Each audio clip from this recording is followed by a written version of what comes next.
Hello, everyone. Greetings, everyone, and welcome to this edition of Don Hammond's Arlington Weekly News. I'm Craig Nolan. Thanks for joining us. I'm Miriam Gennari. And I'm Castillo. And we have Ms. Castillo here, first time tonight. Yes. Yeah. Taking her maiden voyage of reading some news copy for us. Welcome, welcome, welcome. Thank you. And good luck. Thank you. We got you. All right, we got your back. All right. We have our usual lineup of stuff right here on my handy-dandy little rundown sheet, news and community bulletin board, as I may have mentioned. Roll-in number one, and this is a treat from our vault from the video archives, the first ever Easy Being Green segment. Stick around for that. CBB, Community Bulletin Board, as I may have mentioned already. Roll-in number two, Silent Night. Silent Night in January. Why not? Why not? By Lizzie. Lizzie Burkholder is going to be singing Silent Night. Our 55 plus news segment, formerly News for Seniors. And then Mama G over here and her... Yes, Eric. Not easy, sorry. Styrofoam Mom. And the Sustainable and Scoop. her Sustainable Scoop tonight. Yeah. And that's our show, but before we begin, some social media reminders. You can check us out. We're on YouTube.com. We're also on Facebook, and then when you go to Facebook, punch in the number 1, and you can also hear the audio from our little show on WERA 96.7 LPFM here in Arlington. We are everywhere. We're on the air. Yes, we are. Okay, here we go with news item number 1. Well, the newsroom section of the Arlington County Government website released the following news item on January 17, and we're quoting now, "Commercial residential property values see measured growth for 2020, end quote. Apart from the question of how a value can see anything, the text of the release stated that, and we're quoting again, overall, the total assessed value of all residential and real property increased by 4.6% compared to 3.5% the previous year. The rate of inflation from 2018 to 2019 was only 1.8%. Well, these figures suggest that it is becoming increasingly more unaffordable to buy property in Arlington. For example, the 2.5% pay raise given to police officers has pretty much been wiped out by the increased property assessments. And with more on that, here's Miriam. Substantial. The county press release goes on to state, and I quote, "Real estate assessments are appraisals. They are the county's opinion of fair market value for each parcel of property in Arlington. This opinion is used as the basis for charging real estate taxes, although the county has announced that they do not intend to increase the tax percentage this year. The actual tax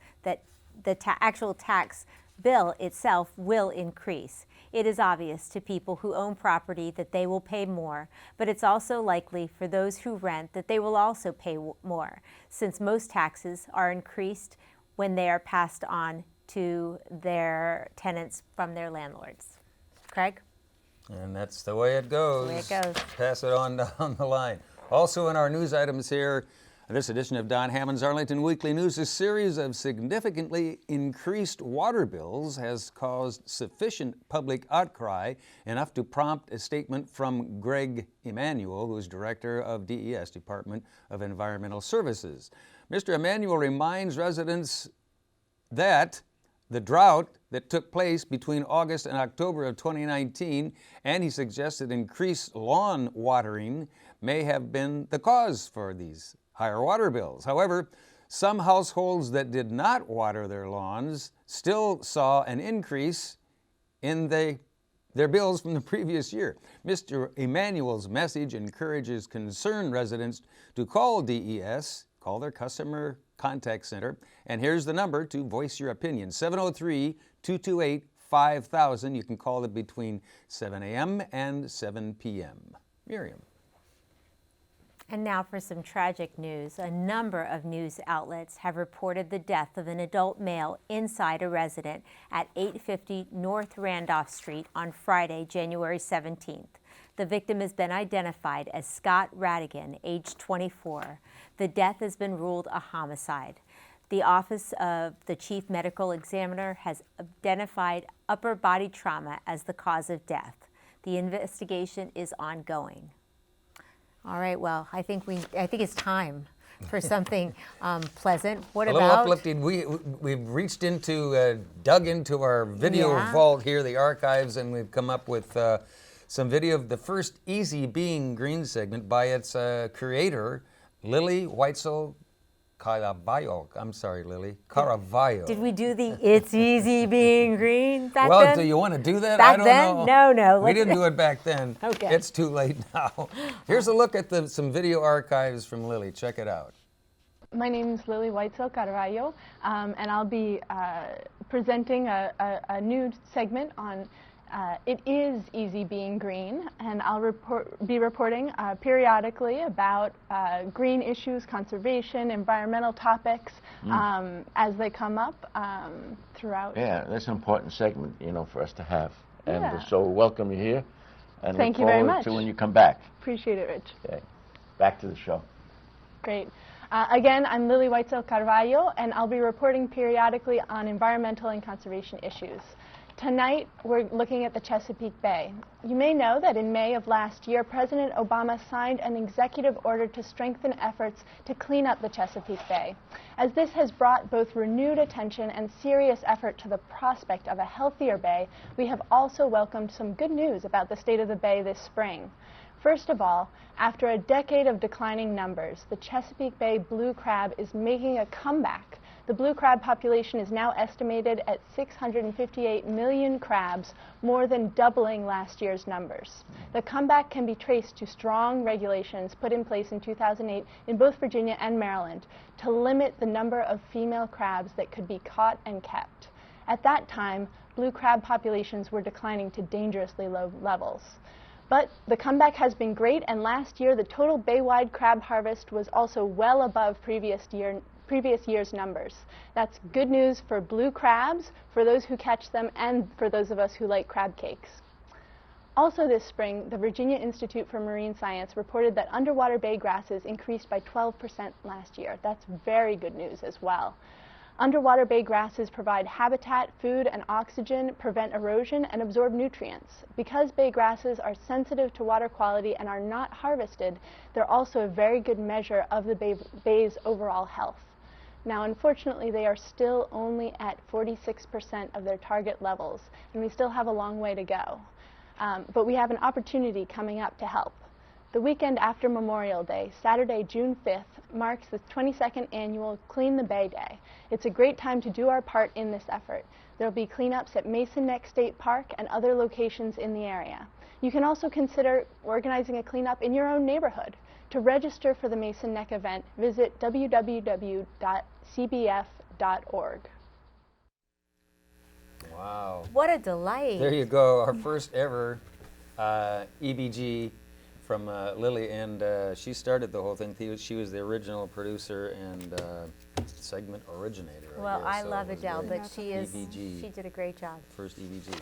So thanks. It was a look into our video archives. Okay, here we go now, as promised, our CBB, Community Bulletin Board file.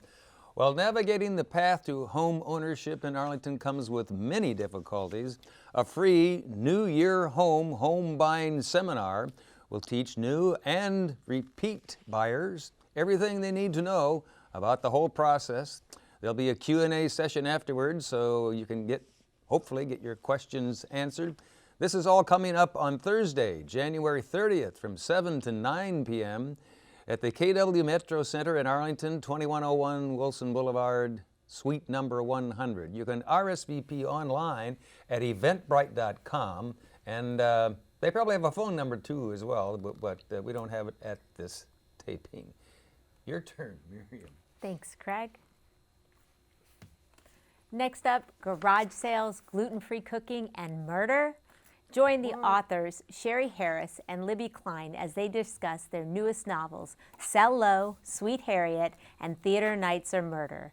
There will also be a gluten-free snack available to munch on while you unravel the mystery. Excuse me. That's on Saturday, February 1st from 2 to 3 p.m. at One More Page Books, 2200 North Westmoreland Street, number 101. Craig? I've got a little water here. You're if gonna steal your you water. Drink out of the other side of the cup if you like. Also in our CBB file, well, we have 6 more weeks of winter. Will we have 6 more weeks of winter, or will spring just soon take 2, 3, or 4?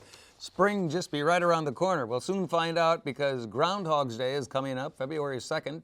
Prepare for the day by learning about the history of the Pennsylvania Dutch tradition while eating s'mores and staying warm by the campfire. And then when the groundhog makes his appearance the next day, you'll be ready.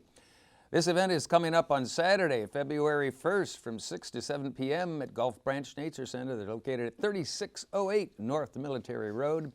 Advanced registration is required, and all children must be accompanied by a registered adult. For more information and to register, give them a call at the number on your screen and in your ear now, 703-228-4747.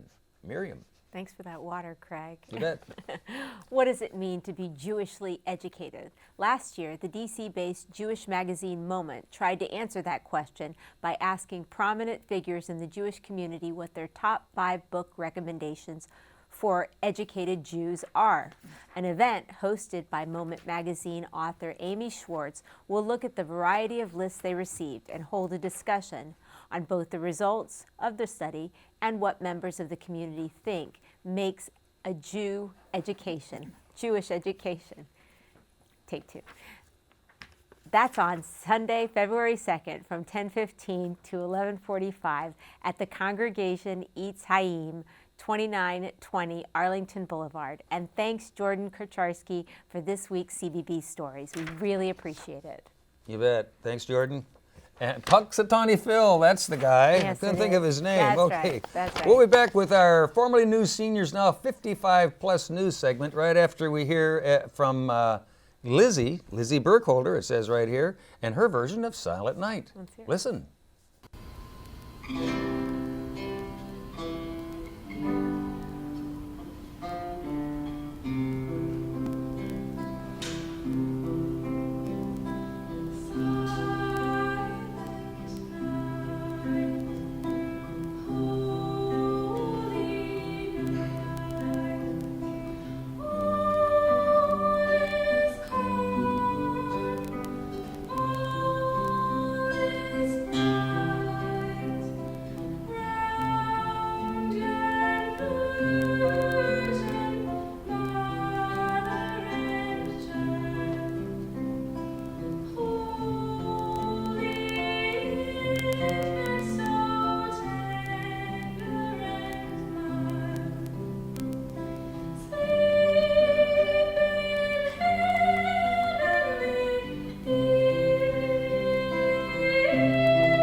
Okay. Wow, There we go. that was fantastic. Very nice. What a lovely Miss voice. Lizzie Burkholder Indeed. doing Silent Night. Beautiful voice.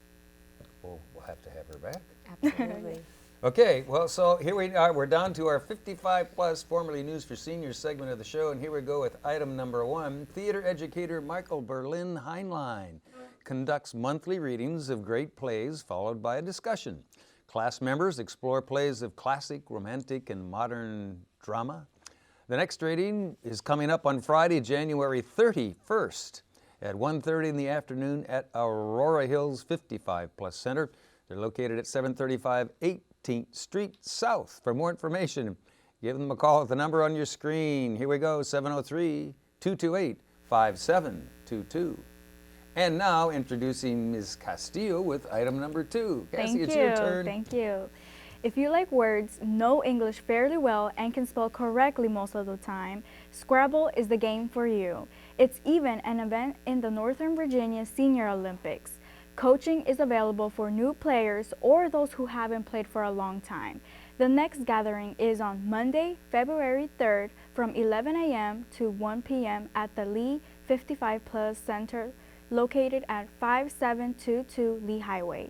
For more information, call 703-228-0555. Craig. All right. Castillo, nice job. Here we go with item number 3 or 4, somewhere in there. Rebuilding Together is a local nonprofit organization. Their volunteers make staying in place possible by improving homes for accessibility and reducing the risk of falls. Both skilled and unskilled volunteers do the work at no cost to the homeowner. Interested parties can learn more about this and the application process and how the whole program works. That's coming up on Thursday, January 30 at 11 in the morning at Walter Reed 55 Plus Center. They're located at 2909 16th Street South. For more information and to register, give them a call at the number on your screen, 703-228-0955. Castillo. Thanks again. Zineb Morchid from Arlington County's Department of Human Services will be meeting with individuals to answer questions regarding services available from the county, including affordable housing and citizenship. Individuals must call for an appointment. That's on Thursday, January 30th at 10 a.m. at the Walter Reed 55 Plus Center located at 2909 16th Street South. To make an appointment, call 703-228-0955. Thanks to Judy Masanavi for this week's 55 Plus stories. All right, and thanks to you, Castillo. Nice job. Thank you, thank We you. just might have you back. Okay. This is just the first time. Yes, you know? this is my first time. There's and more down the road for you, I'm sure. Thanks for helping us out tonight. We appreciate it. Thank and, you. You're welcome back anytime. All All right, right. we'll be back with sign off and bye-bye right after we hear from this beautiful lady over here and another installment of her Sustainable Scoop. Here's Miriam. Hi, and welcome to another edition of the Sustainable Scoop. I'm here with Eric Goplerud. He is the founder of the Faith Alliance for Climate Solutions in our region. Welcome, Eric. Well, thank you. Eric, can you tell us a little bit about the mission and how climate justice works within your organization? Sure. The Faith Alliance for Climate Solutions was born out of a church basement about 7 years ago of a small group of people who said, well, what can we do about this huge problem of global warming? From that, we've grown to now over 75 congregations, 2,300 people in Northern Virginia, and another 40 congregations over in Montgomery County that are working together locally for coming together for solutions to climate change. And now they do this within their faith community, whether it's a synagogue, a mosque, or a church. They get together. This is their local community, Right. but they have conversations that have a global impact. How do you bridge that faith and climate change gap? Is there one? There is very much so. I have a minister friend who said the most difficult thing for social justice in the faith communities is getting people out of their pews and out in front of their legislators. What we do is to help people who feel very deeply about care for creation and care for and stewardship of the earth, to live their values by action, and action that actually makes a difference. For example, what we've done, mostly focusing on Fairfax County, but also regionally, is that we've helped to facilitate the largest power purchase agreement for solar panels in the state. Fairfax County just signed contracts for 113 installations on government buildings, 87 of which will be schools. That was done through the advocacy of people of faith supporting high school kids who got in front of their school board and talked about how this was important for their lives, for their education. It is really what we do is help people get and live their values. And what's wonderful about a faith community is that it's multi-generational. So you talked about the work of the young people and maybe the leaders in the community. I want to touch on how you and I met. You were identified as a leader in energy in this region for the work that you're doing. And so part of what you're doing is creating these coalitions and these partnerships so that people can take what you're doing and then do it in their own communities. Talk to me a little bit about that. Well, what we have done is organize advocacy teams that are in each one of our supervisory districts, made up of people whose congregations or faith community are in that district. And we go to speak to a county supervisor, school board member, and we go there as a member of the Catholic parish that's in their district, the Episcopalian church, the mosque, or the synagogue. We're not there as Republicans or Democrats, as tree huggers or libertarians. We're there because we're impelled by our deep caring for one another and caring for the earth. It's a whole different conversation that we're able to have. Now, it's important that we continue to get out in front and talk to our elected officials. It isn't something that is just going to happen because, well, we're concerned about the environment. It's important that there be a constituency that shows up at the budget hearings, that shows up at the school board meetings, and that shows up and shows that there are people who really care about this issue, and they care about it next year, and they care about it the year after. So they might as well deal with us now because we're going to come back. That's right, and you have some priorities. Tell me what your priorities are. Well, our priorities, in some ways we look at Arlington for leadership, in that what we're trying to press Fairfax County is to commit to net zero greenhouse gases by 2050, and for county operations and for school operations, net zero by 2030. Oh, that's wonderful. It's a big, big ask, but it is achievable because we can do big things as long as we have the will and we have the mobilization. And we have both. And certainly those investments will pay off because climate change is going to have a negative effect on people, not just on the coastlines, but look at Australia, look at the issues that they're having in Puerto Rico. There's issues around the world that are directly related to climate change. And certainly even in our own area, we've had stormwater issues. The temperature, I think the forsythia is blooming right now, and we're in January. So how do people get more involved? How do they reach out to you and engage and become activists for the Alliance? Well, one of the most important things is that they start talking about it. The second thing is they join. There are many organizations that we work with, but the Faith Alliance for Climate Solutions is a broad coalition. If they want to have more information about us, go to www.faithforclimate.org, www.faithforclimate.org. Got it. And then are there a few partners you want to send a shout out to? Certainly. Certainly we work with Eco Action Arlington, with 350 Fairfax, 350, the number of the 350 organizations, the Sierra Club, the Citizens Climate Lobby, one of the most effective citizens advocacy organizations in the whole environmental space. There are many, many organizations. What we find most effective is working with others. There are so many places, and this is perhaps one of the things we learned by being interfaith, is that if we focus on how we are different, we will never have a voice. If we focus on the 80% or 90% that we agree, we can be powerful. And we certainly have the earth in common. So again, your website? www.faithforclimate.org. Thank you so much for your work, Eric. Thank all your volunteers. I look forward to hearing more about your successes. Well, thank you. Come I back look and forward see to talking with you more. Thank you. And I want to thank all of you for watching this edition of The Sustainable Scoop. I'm Miriam Gennari. Back to the news desk. Poof. All right, and poof, and here we are. Back And at the thank news you, desk. thank you, Miriam, and thanks to all of you out there for watching out there in TV land. Another installment of Don Hammond's Arlington Weekly News, and we got to do a quick wrap up and get out of here. Thanks again, Castillo, for helping us Thank out you for tonight. having You're me welcome here. back.